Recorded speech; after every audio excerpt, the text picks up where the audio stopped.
Testing, test. Testing, 1, 2, 3. 1, 2, 3.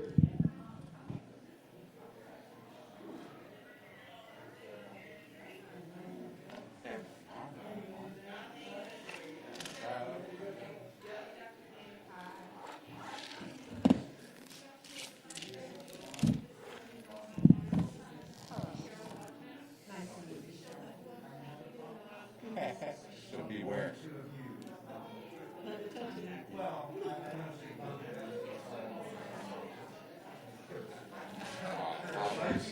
Hey, Maypole. Gotcha. Thank you.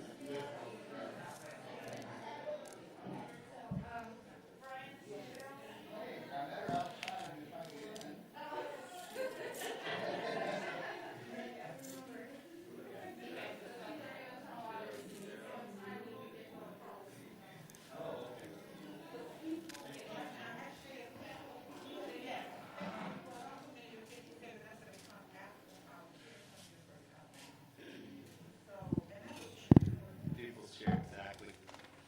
Automatic. That's all right. Got more protection over here.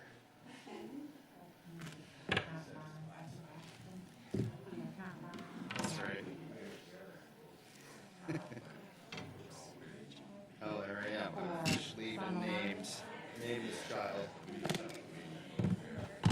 Thank you.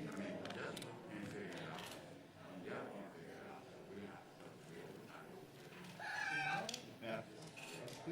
All of yours is really good. Thank you.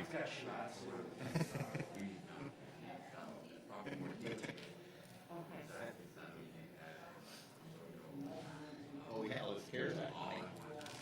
Okay. Okay, all right. Good morning, I'm doing good. You good as well?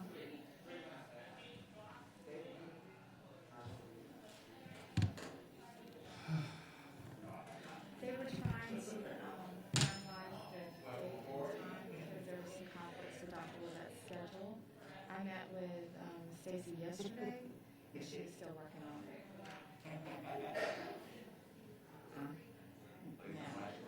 No, because of schedule. So I was sitting here at the audit meeting. I was hoping she would show up, but I don't see her in here. But as soon as if you want to reach out to her and just say, Yeah, do you okay. have any more updated Good, how are you? details? 'Cause they haven't sent it out. Yeah, that'll work. That'll work. Thanks. Bye.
It will.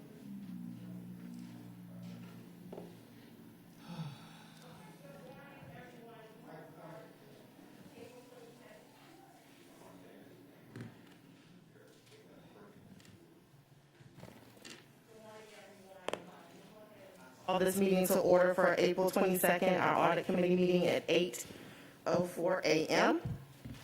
You've received the agenda in advance. Are there any additions or corrections? Hearing none, I'll entertain a motion to adopt the agenda as printed. Motion to adopt agenda. Okay, can I get a second? Okay, thank you. It's been properly moved and seconded. All those in favor say aye. Aye. Any opposed say nay. Aye. Okay, motion carries. And just to note, Ms. Elaine Campbell is on the phone. Okay, I will now pivot to Dr. Buck. I just, good morning, everyone. Just wanted to announce, and many of you already know, but our Director of Internal Audit, Mr. Withers, has been out on family leave, as you know, for a good number of weeks. And he has decided to, in essence, retire, has given us his letter of resignation. We are sorry to see him go. He believes that his family needs him at this point in time, and certainly family is more important than anything else we do. And so we wish him well. We will be, I've already talked to Mr. Ray. We're doing a national search. We will be proceeding with filling that position. We continue to thank Ms. Underwood for her being an acting person in the slot right now.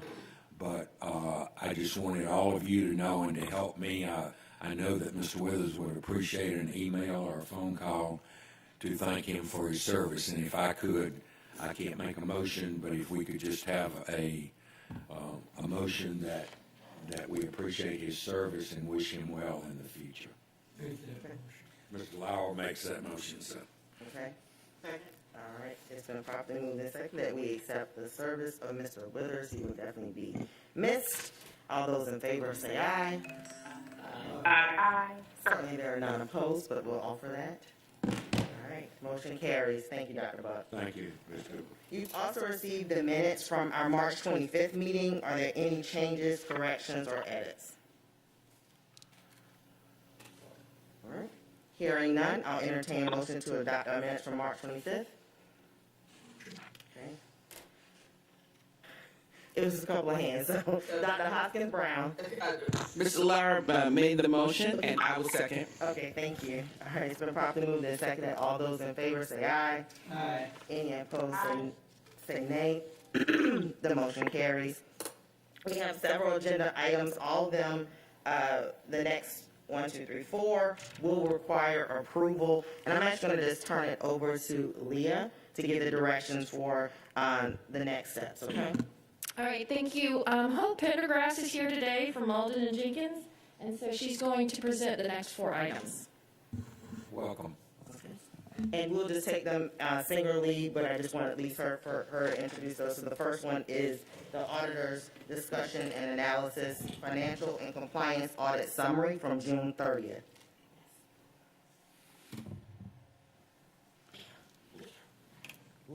Good morning. Morning.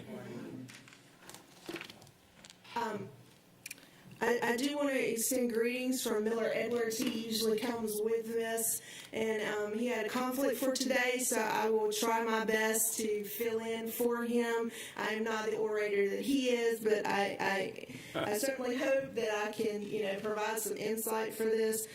Madam Chair, I'm going to go in a little different order, if that's okay, with the items. I just feel that might be a little bit of a better flow. I'll just ask that when we complete the item that we just stop there, and so that we can entertain a motion at that time and questions. Does Yes, that ma'am. work for you? I'd like to start with the comprehensive annual financial report. That is the thickest bound document that you all have. The cover looks like this. And I'm going to start on page 16.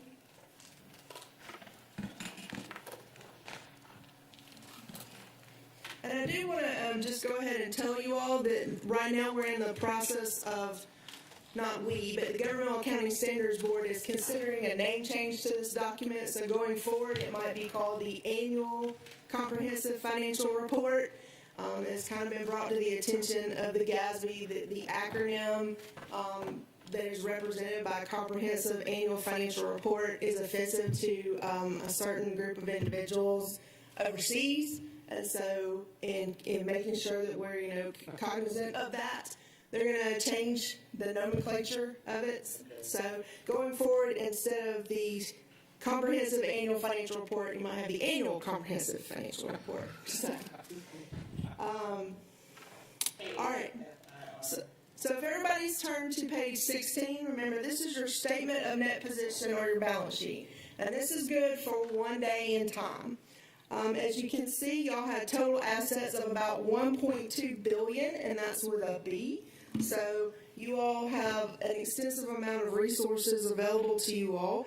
Now that is offset by, a large amount of liabilities. There's about $772 million in liabilities, and a good portion of that, as we've discussed at length in prior years, is mandated by the state in that it represents you all's portion of your liability for the TRS system and also the state health benefit plan for other post-employment benefits or OPEB.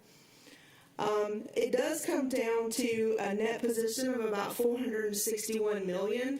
When the standards were changed a few years ago to implement the recognition of these state-mandated liabilities, there are several school districts that are in a deficit position because of those long-term liabilities, and you all are not. In fact, you're actually you're quite liquid if you think about it, in that, you all have about $117 million in cash, as well as, restricted cash of about $203 million, and some accounts receivable of about $80 million. So, all that being said, you're liquid in your financial position or your equity position.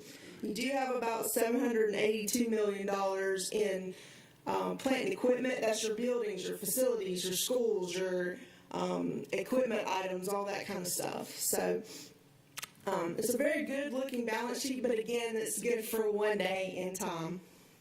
If you flip over to page 17, this is your statement of activities, or like your income statement, your profit and loss statement. And this looks a little different than what you might see in the private sector in that we start on the left side with expenses. You had about $508 million in expenses, and then that is offset by charges for services and grants and contributions. You all receive funding for specific purposes to offset those expenses. So you receive some grants that have to be earmarked for instruction, or they might be earmarked for transportation or school nutrition or what have that be. But that kind of shows you what you received that was specifically earmarked for those items. Then as you go down the page, you'll see your general revenues. That's like your tax amounts. So that can be used for any of those functional areas. So you come down and you see what says change in net position of about $90 million. And you think, wow, we made $90 million last year. Well, you kind of had to. If you think about it at this full accrual basis presentation, the fact that you all purchased capital assets last year over $51 million, that was an outlay. That was something that y'all had to send out the door during last fiscal year. However, when you go to this full accrual, those items are capitalized on your balance sheet, so they're no longer showing as an expense. You'll recognize the expense for those assets over time through depreciation. So it's important to consider that you didn't really make $90 million. It's just because of the presentation that's included there. You also have to think about the fact that last year y'all had, and we'll talk about this when we get to the fund level, y'all had a positive variance in your general fund of about $30 million. There were a lot of expenses last year that you didn't end up incurring because, about 2 weeks after I was here to see y'all last year, the whole world kind of shut down. So I guess I just didn't want everybody to get too excited when they saw $9 million because some of that has been spent already, essentially. There was about $8 million of it that was also spent on debt payments. So you just want to make sure that when you're looking at that number, you're considering exactly what that means. I'm next going to skip to page 18, which we have a divider page there. This is your fund level balance sheet. This is probably what you're used to seeing in your monthly reports. We show you what we call the major funds, which are your two largest funds, your general fund, which is kind of the heartbeat of the organization. And as you can see there, again, you're in a very strong position as of that one day in time, in that you had about $170 million in assets and an equity position of about $93 million. Most of that, of course, as I mentioned before, is very liquid. You have cash of over $100 million. So, and a lot of times I always have to preface people and tell them, fund balance does not necessarily equal cash. Well, for you all, it really does, because your fund balance of $93 million, you had $100 million in the bank. So, y'all are in a very strong financial position now. Now, one thing that you do need to consider is the state says that you're not supposed to have more than 15% of your budget in fund balance at the end of the year. Y'all did exceed that this year. But I believe y'all were at about 21% as far as compared to your next budget. Does that sound about right, Mr. Jackson? And so technically, you all are in a violation of state law, but aren't you glad you had it? Because, you didn't know what all you were going to need, and if y'all were not positioned in such a strong place, you wouldn't have been able to deal with some of the many challenges that y'all are dealing with right now, and will continue to deal with going forward.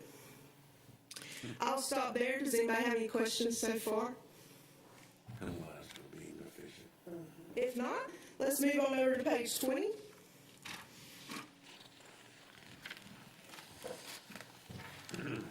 Again, this is your fund level income statement. Again, you'll see your general fund. You had revenues of about $446, offset by expenditures of about $400 million. So you had an increase there of about $31 million that I talked about previously. I think there were a lot of expenditures that you all had anticipated for FY20 that didn't quite come to fruition. We haven't looked at anything for 21 yet, so I'm not sure if that's something that maybe got carried forward, or if y'all are totally in a process where you're reevaluating how you can go forward with those. You also noticed your eSPLOST fund. Y'all had about $77 million in SPLOST monies that came in. And last year, y'all spent about $72 million on your capital projects there. So your net income was about $7.4 million, which left you at the end of the year with about $190 million in fund balance there. Again, that's very strong. You think about what you need as far as technology, new facilities, adapting your facilities for the new things that you're having to put in place as far as safety and whatever that might be. So again, it's always nice to be in a position where you don't have to worry about how we're going to do this. So kudos to you all for your leadership in that area and recognizing how important it is to be in a strong financial position. I'm going to skip forward several pages now to page 72. This is going to be your budget to actual.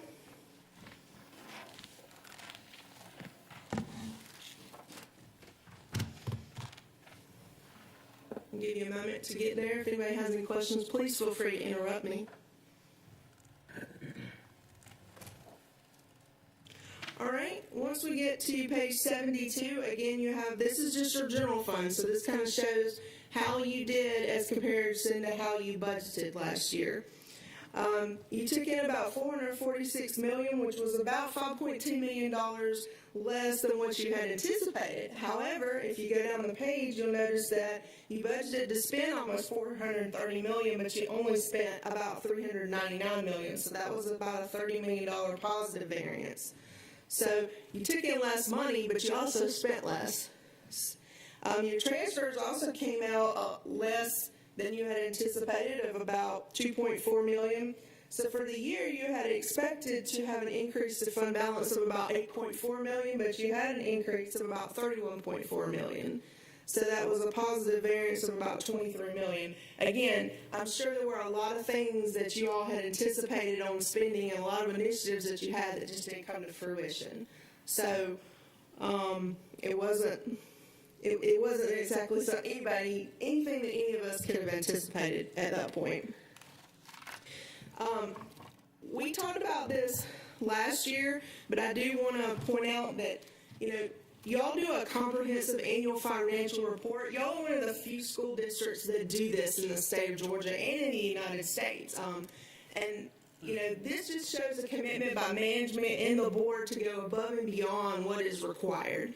And I just want to congratulate you all on continuing to go above and beyond and do that, Mr. Jackson and his department.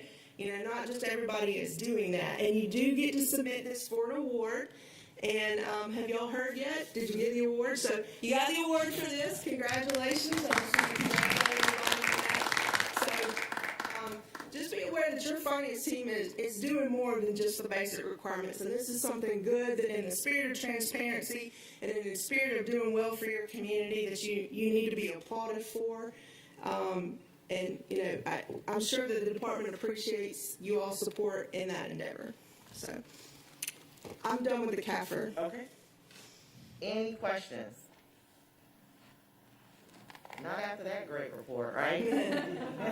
Exactly. I see lots of thumbs up. All right, we will entertain a motion at this time to adopt the 2020 Annual Comprehensive Financial Report, year ended June 30th, 2020.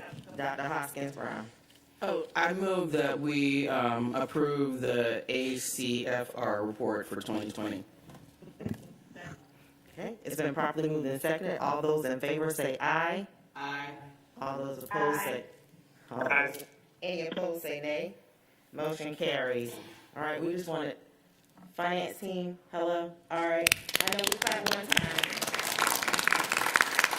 It never hurts to say thank you and continue to congratulate. We truly appreciate your hard work. All right, we'll move on to the next one at your direction. Single audit report.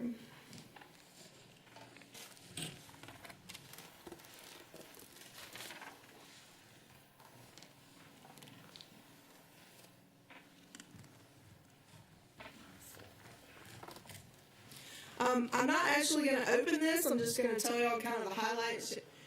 As you're aware, y'all receive a significant amount of federal dollars, which is probably going way up, right? Under CARES 1 and 2 and then ARPA. How much are y'all getting under ARPA? 99 million? Okay, so in FY20, y'all got a total of 42.5 million.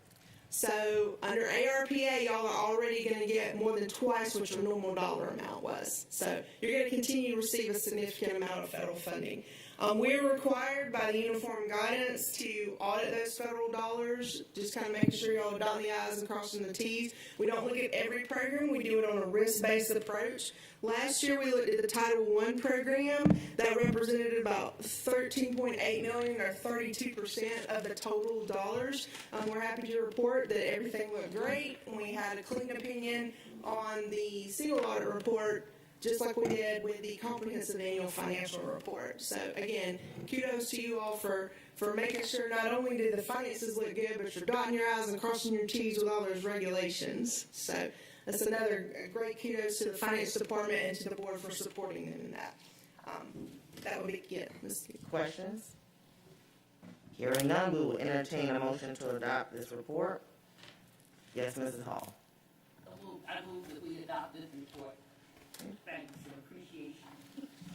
Okay. Second. All right, it's been properly moved and seconded. All those in favor say aye. Aye. Aye. Any opposed say nay.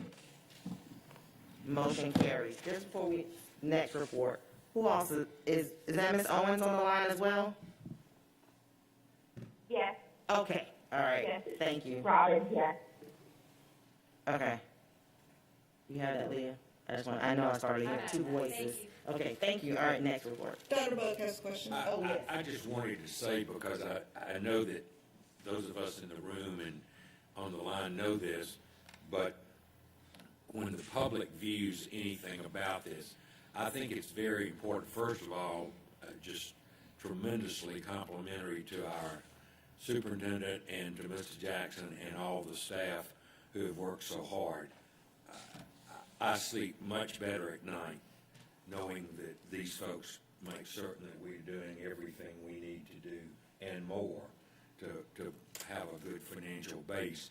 But I think it's important for the public to understand that this report is really based on until June 30th, 2020.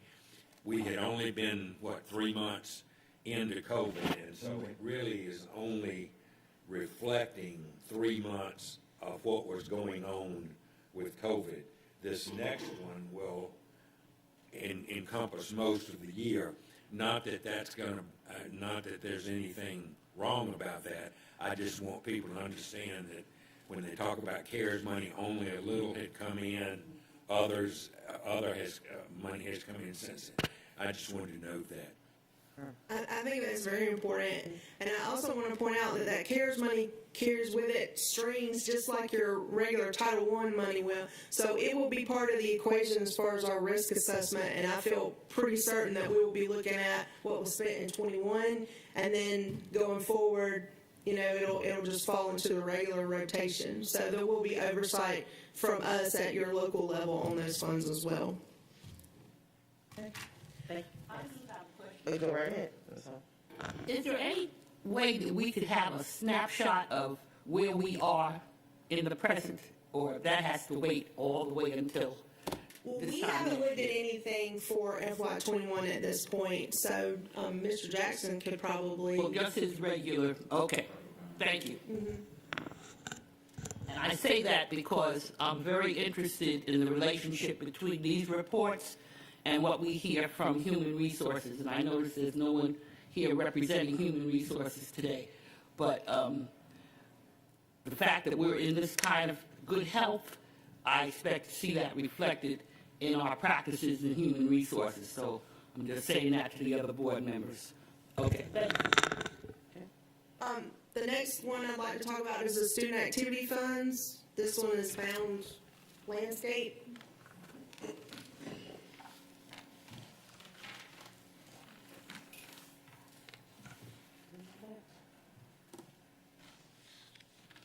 Madam Chair, you don't have a copy? Not that I'm seeing. That's what we just did. Yeah, it's found at the top. Is that this one? Oh, that's what we just did.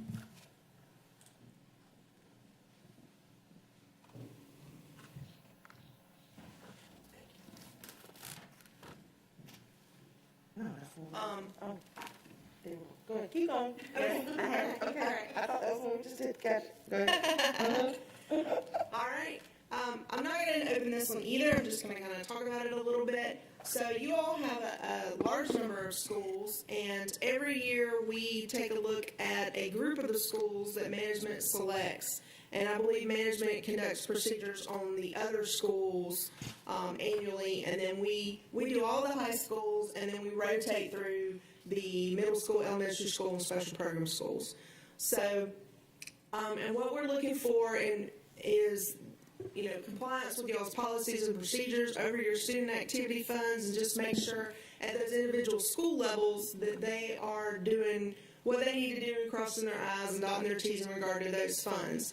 So those funds don't represent a large portion of you all's operation. Remember we talked about that 1.2 million with a B, $1.2 billion.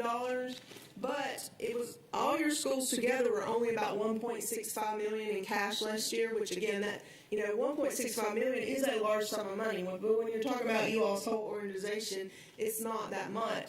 But this is the, you know, this is the school money that the kids a lot of times are the ones driving those resources. And so I applaud you all for recognizing that even though it's a small part of your operation, it's an important part that needs extra attention as well. We did have some comments in some of the procedures that we did in relation to those schools, but the format of this report is such that you can look at those specific schools and you can see exactly what we looked at and exactly what the results of those procedures are. You know, in the comprehensive annual financial report, you get a 3-page opinion where I give you a thumbs up and says, yes, everything looks good. But in this document, when we get agreed upon procedures, you'll actually be able to see exactly what we did and what the results of those were by school. Overall, I wouldn't say that there was anything systemic that kind of gave me heartburn or pause, but I think management has recognized that there is some improvement that they'll be looking to do in relation to those areas going forward, and they have the personnel in place that they're going to be able to do that. I don't know if they have anything that they want to say this morning about that other than that. In regard to student activity funds. Okay. So again, like I said, we did have some comments in the relation to there, but nothing that gave me significant heartburn. So. Okay. Any questions regarding this report? Hearing none, we'll entertain a motion at this time. Dr. Hoskins-Brown. I move to accept the audit of the student activity funds, independent accountant's report on applying agreed upon procedures for the student activity funds. All right, it's been properly moved and seconded. All those in favor say aye. Aye. Any opposed say nay. Motion carries. All right, the last document is the auditor's discussion and analysis. That's the one that has y'all's logo on the front of it. I'm going to start on page 11. The beginning of this document just kind of gives an overview of who we are and what we're required to do, what management's required to do, and kind of some of the synopsis as far as the numbers that I've already gone over, so I'm skipping over that. On page 11, at the bottom, it talks about our recommendations. The first recommendation has to do with a formalized closing schedule. This is a comment that we had last year, but I'm happy to report that I felt like things are moving in the right direction in regard to this. I think the new system is going to help with that as far as giving you all the opportunity to get closed quicker, faster, better.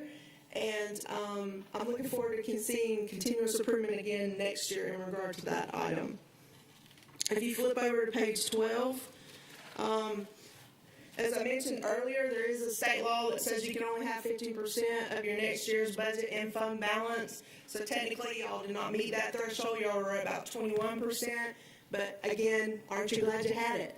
So I'm required to report that, but I wouldn't consider that to be anything that you need to have too much worry about.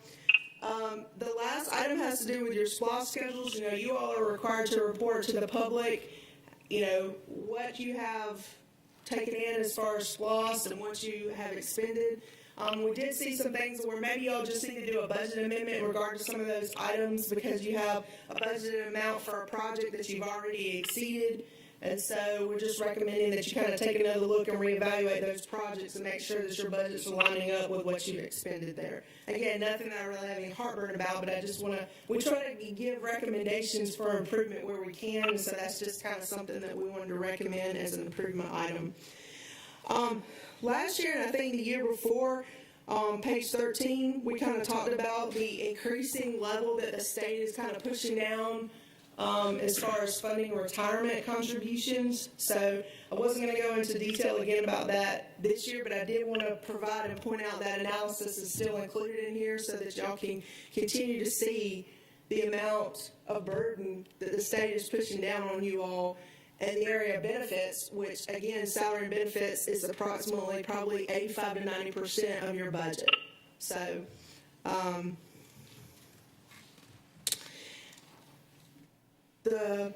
page 14, starting on page 14, we talk about Gatsby Standards. The Gatsby is the entity that kind of sets the accounting standards for governmental entities. And they have not stopped. Last year we talked about Joel Black, one of our partners, has moved to the Gatsby and is the chairman of the Gatsby board now. And I really need to talk to him because he needs to slow down. But I guess he's keeping things interesting for us. Of significance, there's a lot of information here, but of significance is number 87 leases at the bottom of page 14. We talked about last year how this is something that you all are going to have to change the way you account for your leases, and we recommend that you all go ahead and start looking at that standard, your lease agreements that are currently in place, and then also consider the impacts of that standard as you enter into new lease agreements. This standard was going to be required to be implemented in FY21, but because of COVID, Joel did give us that, and then he pushed forward implementation for a lot of the new Gatsby standards by 1 year. So now you have until 22, but hey, that's almost here because this is the end of April. So I would encourage you all to consider those as you move forward.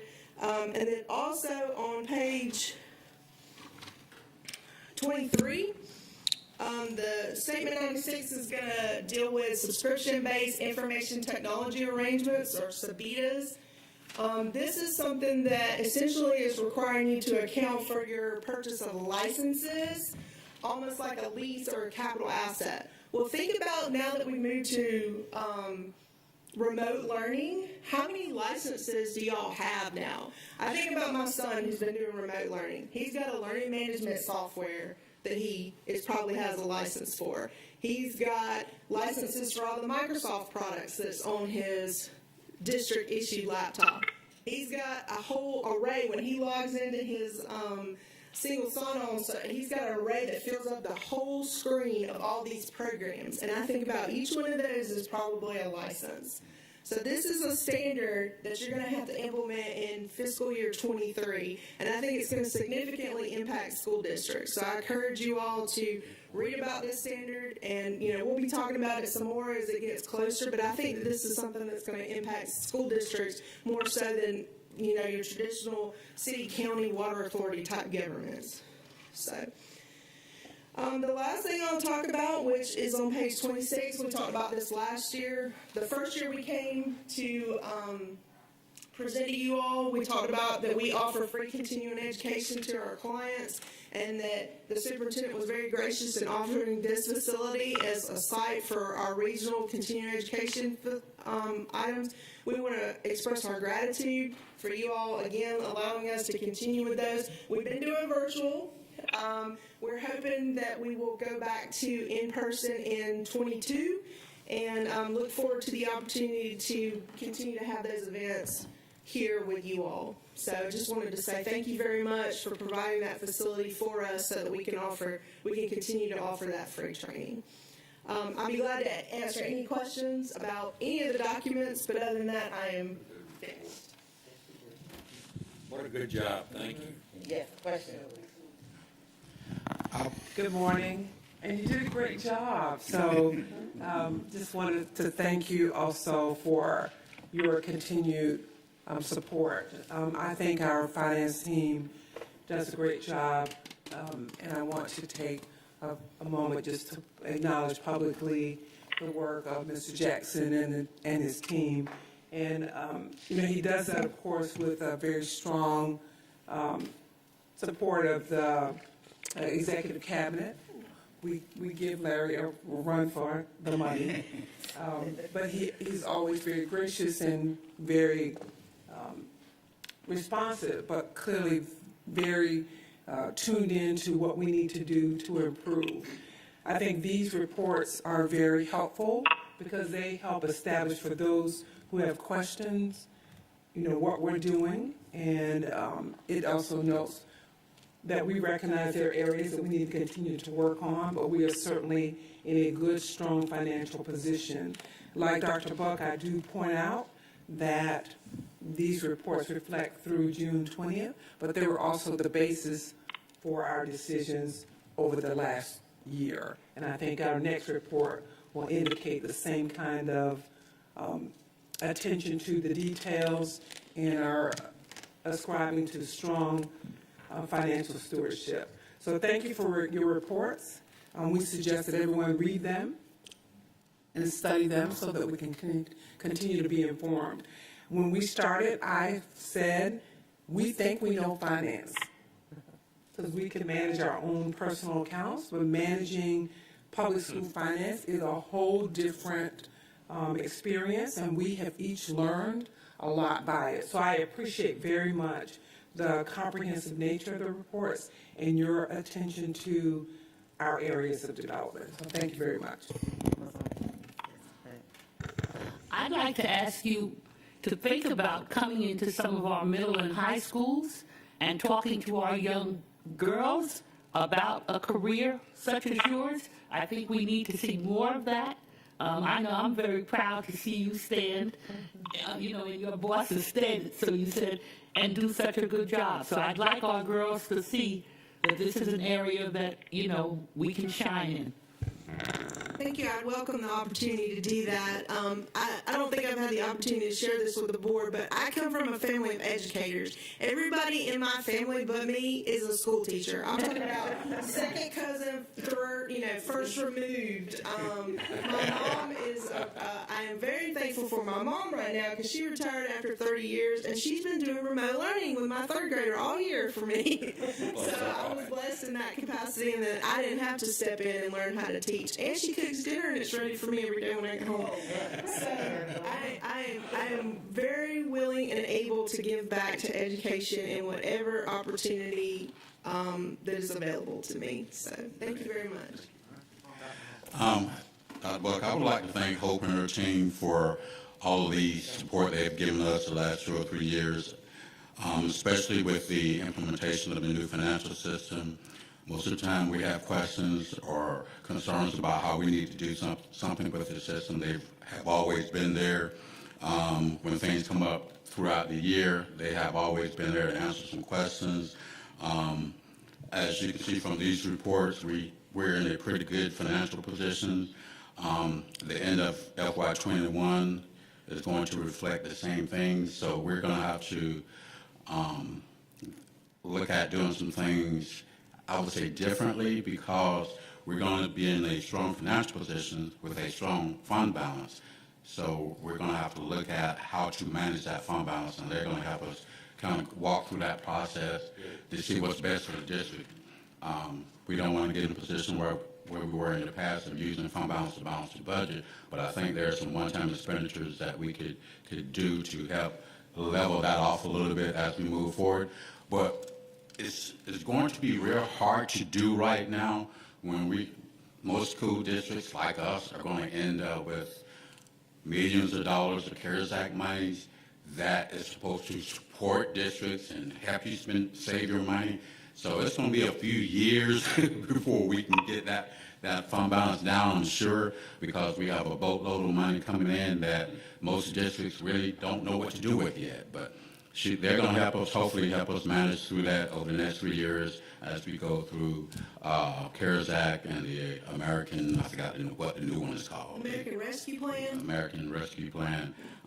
So we look forward to this endeavor and the support of the board as we do this. Thank you.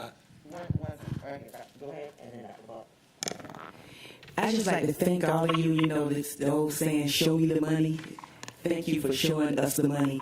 But when you look at it from a perspective as the superintendent, I like to thank her because it all starts with the superintendent, her leadership and her guidance. Sitting here as a board member has given me a new perspective of seeing things from the other side. But I do have the advantage of being able to use prior knowledge to understand now all of the work that is required by teachers when they're writing lesson plans, and by principals and teams when they're writing Title I plans and school improvement plans, because everything just goes hand in hand together with academic affairs working with the different teams. So without the school district as a team working together, each department working together, it helps the finance department because it starts from the top, and goes down, and everybody has worked hard together in this, and I really appreciate everything that everybody's doing, because every particular department, from the teacher all the way up to the superintendent, plays a role in finances. So I really thank you all for the work that you're doing and commend you, because there are a lot of moving pieces when it comes to budgeting and financing. So thank you for all the work that you're doing. I just wanted to, certainly Dr. Howard Hall says it beautifully, but I just wanted to add that indeed we know, this is a snapshot. Interestingly to me, an audit is really not about creativity. An audit is about fitting what you do into a very systematic way of doing it. And this board has taken seriously in the past the fund balance, and because the national rules say one thing, that's fine as far as I'm concerned, because I know how we have managed our fund balance. You, Hope, talked about the boatload of money. Mr. Jackson talked about the boatload of money coming in. Many of you sat with me at this place in 2008 and 9 when the bottom fell out, and we had the exact opposite of boatloads of money. Yeah. I am confident we will manage the boatloads of money very well and meet all the audit standards, because it's way more fun to have than to have not. So, Well, one thing I want to caution you on, I think Ms. Hall referred to this a little bit earlier. You know, as you look at your budget and you look and say, okay, we need to spend all this money. With ARPA, I think you have until December of 24. Right. And with CARES 1 and CARES 2, now you have to December of 22. So, but think about, you know, if you look at your staffing situation and as you evaluate your staffing decisions, know that, you know, you want to make sure you're in a position to sustain things as Right. needed. Right. So that needs to be a consideration as you look at staffing and make decisions when you have these monies that you're trying to spend. I think Mr. Jackson and the superintendent continually remind us of that. Well, I appreciate the opportunity to come and speak to you all today. Thank you very much. Thank you so much. And we've had a great discussion, but we want to make sure you carry the motion. So I will entertain a motion at this time regarding the auditor's discussion and analysis report. Motion. All right. In a second. Okay, it's been properly moved and seconded. All those in favor say aye. Aye. All those opposed say nay. The motion carries. Thank you so much. Excellent. Appreciate it. All right, we'll move on to our next and final agenda item, a review of quarter 3 status report. Ms. Leah? Thank you. I know last time we met, it was quarter 2. Remember, we had to cancel one meeting. Quarter 2 ended in December 30th. This is as of March 31st. So if anybody has any questions, please let us know. We have our next one we'll bring to you in August when we also will close out the whole year and also present to you the audit plan for next year. All right.